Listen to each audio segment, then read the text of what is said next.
Tony Bishop handang-handa na daw maglaro para sa team ng Barangay Ginebra. Coach Tim Con nasa kondisyon na daw lahat ng player ng Ginebra at napakalakas daw ng lineup.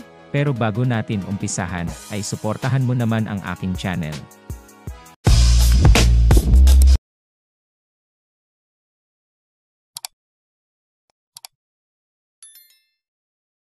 Maraming ang Ginebra fans ang nag-aabang sa paglalaro nitong si Tony Bishop bilang import ng Barangay Ginebra, dahil hindi nga muna makakapaglaro itong si Justin Brownlee dahil sa kanyang kinakaharap na issue noong Asian Games. Marami nga ang nagsasabi na fit nga itong si Tony Bishop bilang pamalit dito kay Justin Brownlee, habang hindi pa ito pwede maglaro sa PBA. Parehas nga daw humble player, at napakasipag pagdating sa game itong dalawang ito.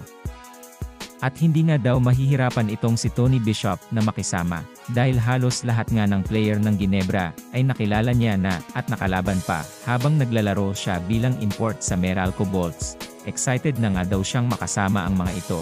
Ayon nga dito kay Coach Tim Con ay napakalakas nga daw ng bagong lineup nitong Barangay Ginebra. Marami nga daw silang pahihirapan na team, ngunit iba pa din daw pag si Justin Brownlee ang naglalaro para sa Ginebra. Sayang nga daw at hindi makakasama itong si Justin Brownlee para sa title defense ng kanilang team na Ginebra, dahil siya nga daw ang pinaka-best import para sa Barangay Ginebra ayon kay Coach Tim Con. Ayon nga dito kay Tony Bishop ay ibibigay niya nga daw ang lahat para sa Ginebra, dahil malaki nga daw ang gagampanan niya dito sa kanilang team. Hindi nga daw siya magpapabaya, at mag-insayo nga daw siya ng mabuti. Makikita naman natin na wala nang sinasayang na sandali itong si Tony Bishop, at napakasipag nga nito sa pag-iinsayo, at hindi nga nito pinapabayaan ang kanyang sarili para maging handa sa kanyang paparating na paglalaro sa Ginebra. Kasalukuyan ngang puspusan pa din ang pag-iinsayo nitong si Tony Bishop, dahil malalakas nga ang makakaharap nila ngayon conference, dahil marami nga ding malalakas na import ang ibang team, at kailangan nga daw niya itong paghandaan. Sa tingin niyo mga kaibigan, kaya ni Tony Bishop na makipagsabayan sa ibang import sa PBA, o mahihirapan ito? Paki-comment naman ng inyong opinyon. Sana nga ay magtagumpay itong si Kabayan kay Soto na masungkit ang kanyang matagal na niyang pangarap na maging isang NBA player. Patuloy nga nating siyang suportahan sa kanyang mga paparating na laban.